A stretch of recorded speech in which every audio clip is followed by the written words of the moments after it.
and welcome to the part 2 of this video series entitled Exploring Strategic Management.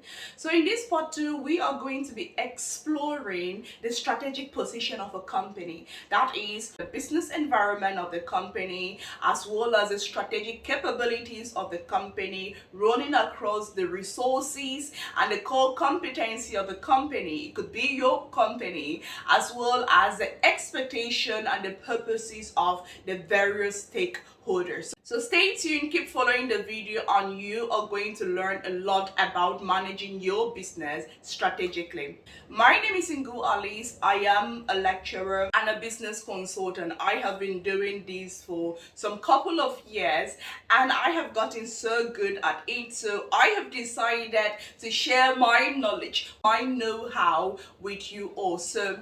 Please do like this video, subscribe, that way you'll be getting updates, notification. Because this is a serial video, I will be uploading more parts to this exploring strategic management. So right now we are on part 2. So part 3 will be coming up, and part 3 will be talking about the various strategic choices at the disposal of companies at the 3 levels of a company. Part 4 will be all about transferring strategies developed by a company into action. And in the part 5, we are going to see thoroughly how to develop a strategy. Let's kickstart by understanding the business environment of a company. So any company, irrespective of your industry, of your size and activities, you will have 2 basic business environment, and they are also simple yet so technical to understand. And this 2 environment of a business is known as the internal environment as well as the external environment, because it makes sense. If you have internal environment, then definitely you have an external environment. So the same thing for a company, the same thing for a business. And it is very important as a business person for you to understand the business environment of your own business, because businesses differ. As a result of that, the environments do differ. It's like saying people differ. Yes, people do differ, and people's environment do differ. My environment will be different from yours, even if we live in the same area, but given we have different mentalities, different activities, and so on and so forth, our environment, we are going to see our environment or interact with our environment differently, and our environment will affect us differently based on our differences. So the same thing for a company. It is very important that you know your own business environment. Study it, because from your business environment you can learn how to do business better. You can know if you have to grow your business. You can know the various strategies or the types of strategies or the extent at which you should develop your strategies, because your business environment tells you all of this. Your business environment gives you like that understanding on how to develop your strategies. Now, 2 companies could be in the same industry, but the fact that their activities are different and the fact that their core competencies are different, what gives them that competitive edge, the capabilities of their workers, these 2 companies in the same industry might develop 2 different strategies based on these realities in their business environment. So it is very important that as a business person, do not carry out business blindly, because carrying out business blindly is a recipe for failure. You need to understand where you are. You need to understand your current situation. You need to understand where you are heading to in the future. That way you can know how to live from your current position to where you're heading to in the future. So that is it. That is the reason why as a business person you need to understand your business environment. So we are going to start by looking at the external environment of a company. So we're going to be starting from the outside in. So let's start with the external environment, and this external environment is further broken down into 2. That is into micro and macro external environment. Macro means aggregate, large, all encompassing, while micro means unit, small. within, so that is micro. But we are going to start off with the macro environment, so that you can understand the larger environment of your business. So in order to analyze this particular environment, that is the macro environment, we are going to be making use of a tool.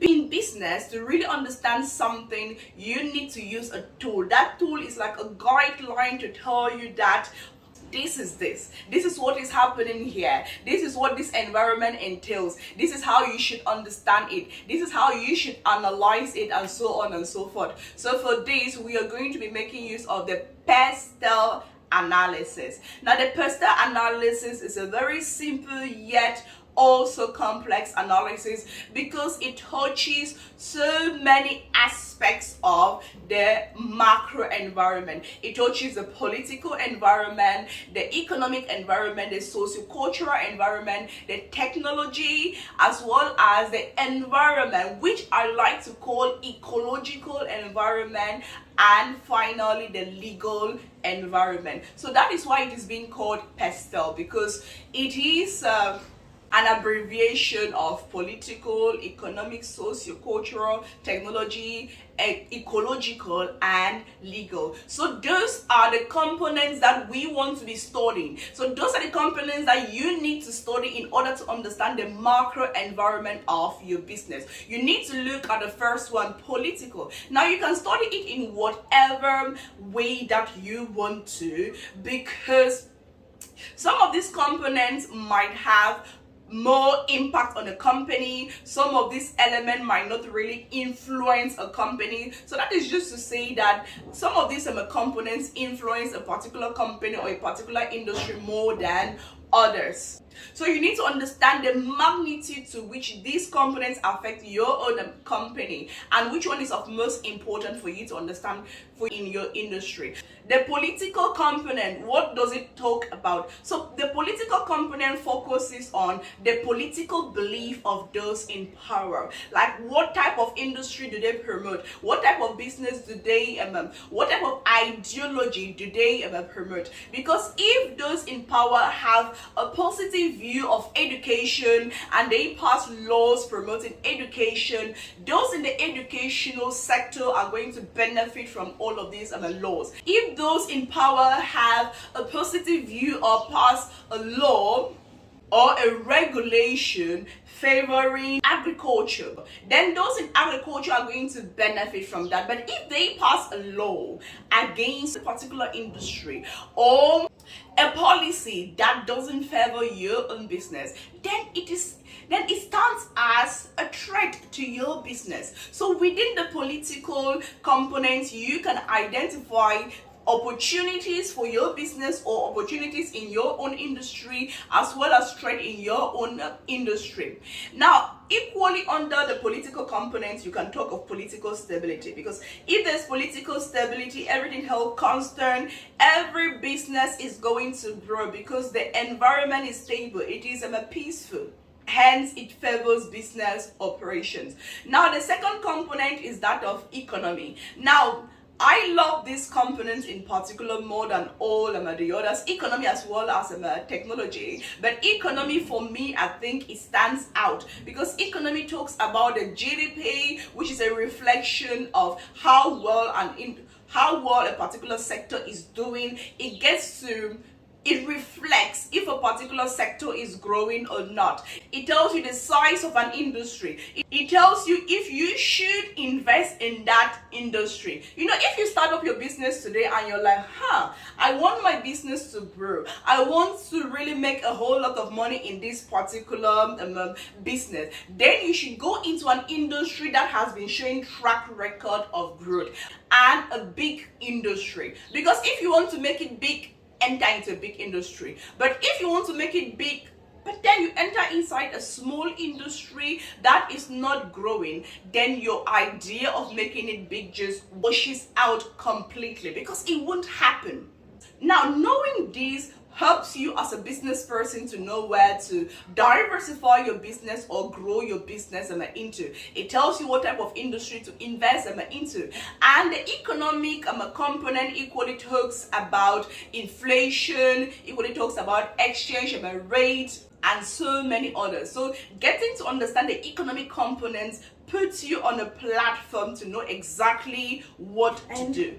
There is something vital that the economic component just tells you, that paints a picture of the reality in that macro environment, and that is unemployment. Now, the rate of unemployment paints a picture of how well that economy is going to be doing. Because if many people are unemployed, many people do not have a job, that means their buying capacity will be quite low. So if companies are producing and they are selling at very high prices, now who are those who are going to be buying the products of that company? Given so many people are unemployed and do not have that buying potential, that purchasing power. So that is why I really love the economic environment, because when you study this economic component, it really paints a picture of the economic realities.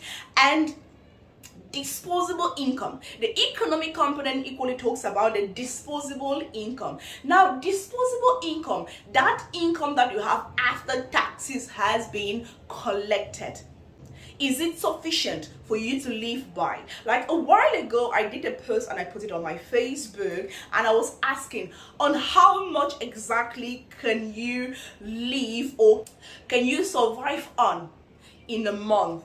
And I had like several different answers to this, like different opinions from different people about this. People living in Douala, facing the realities here in Douala. Now, when you know about these economic components and the various things that you have to analyze under this economic component, you get to understand the type of business to launch, how fast your business can grow, the type of strategies to put in place, your customers, their buying potential, and so on and so forth.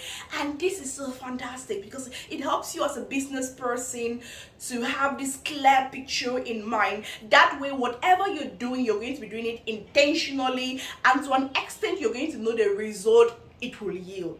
So next up is the socio-cultural component under this PESTEL analysis. Now, socio-cultural talks about the population demographic, like the gender. It tells you the proportion of male to female within your macro environment. It tells you about the income distributed, the income distribution. Now, is income perfectly distributed? Well, we all know that income cannot be perfectly distributed. That there's no gains even saying that. Income cannot be equally distributed, because we live in a world where there is that element of income being massively unequally distributed. But you want to understand how rich are the rich, the strata at which the middle income earners fall and the low income earners. How low is that low? How low is their income? You really need to understand this, because there is this saying that there's millions to be made at the bottom of the pyramid, but then you need to understand how low is this bottom of the pyramid, like how bottomless is the bottom of the pyramid, because understanding it will help you to price your products, will help you understand the type of raw materials you use in production and how to price your product. And still under the socio-economic environment, you get to learn about the levels of education. Like, what is the level of education? What is the reality? What is the state of the education within that macro environment? And how effective is education? If education is effective and it's really impacting and imparting the citizens in that country, then it is a good thing. But if education is not impacting the citizen, then this will be reflected on the businesses, because businesses need workers. This is just one effect of the educational level to the macro environment. Businesses do need workers, and they need workers from diverse fields of studies, workers with diverse knowledge, know-how, experience, and understanding. But if the education cannot deliver this to the corporate world, then there is something seriously lacking.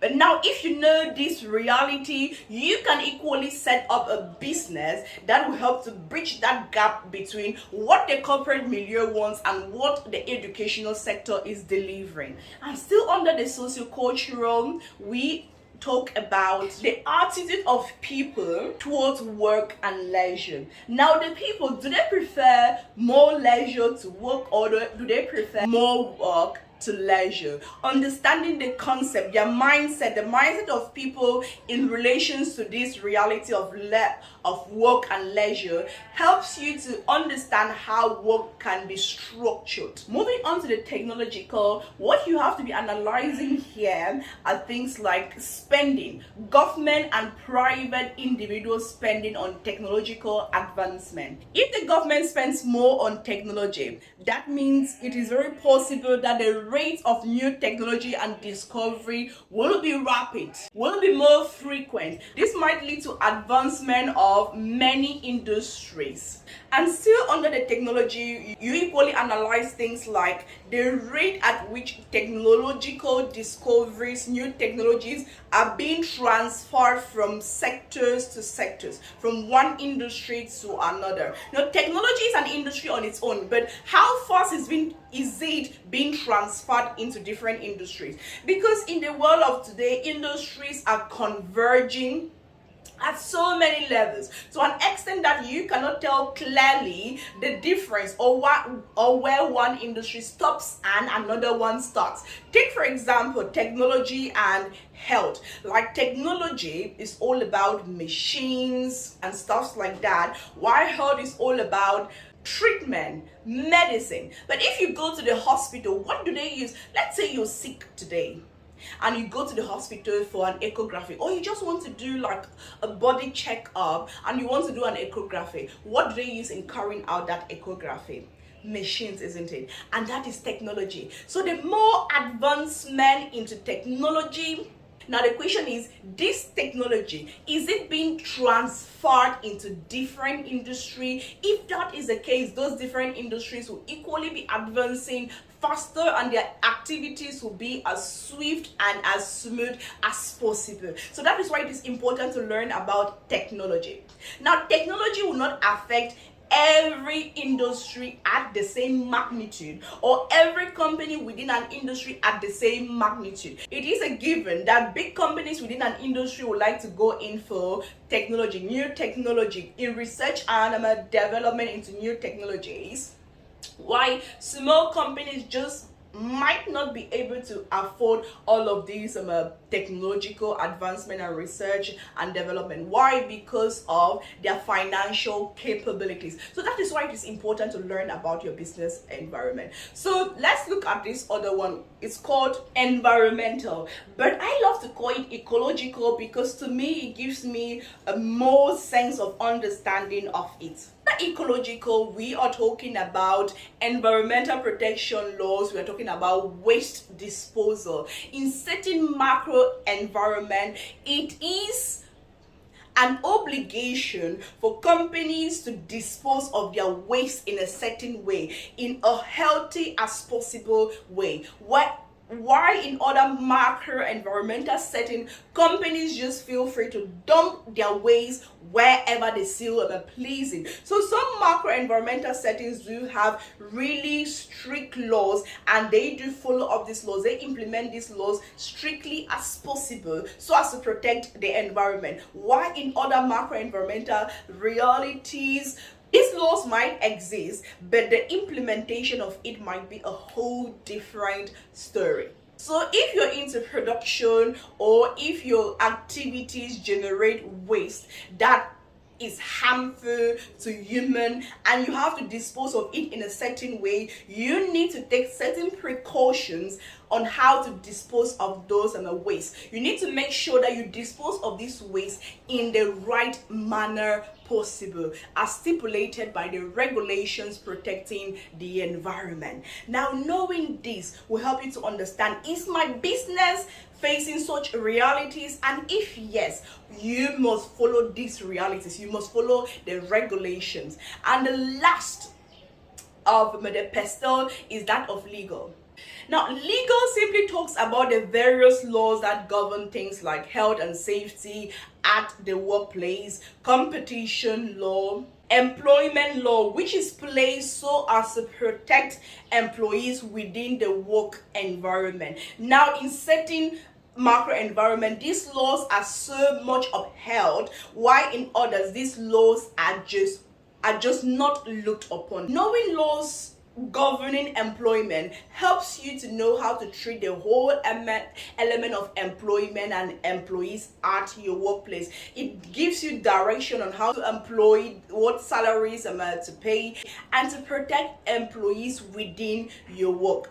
And knowing laws on competition helps you to compete with your competitors in a healthy way possible. And I think employees should know laws on health and safety at the workplace, because it is not just there for fancy, but it is there to protect employees. So employees as well as employers should know health and safety laws. So yes, so that is it about analyzing the macro environment using the PESTEL analysis. So during our next video, we are going to be analyzing yet another components under this macro environment.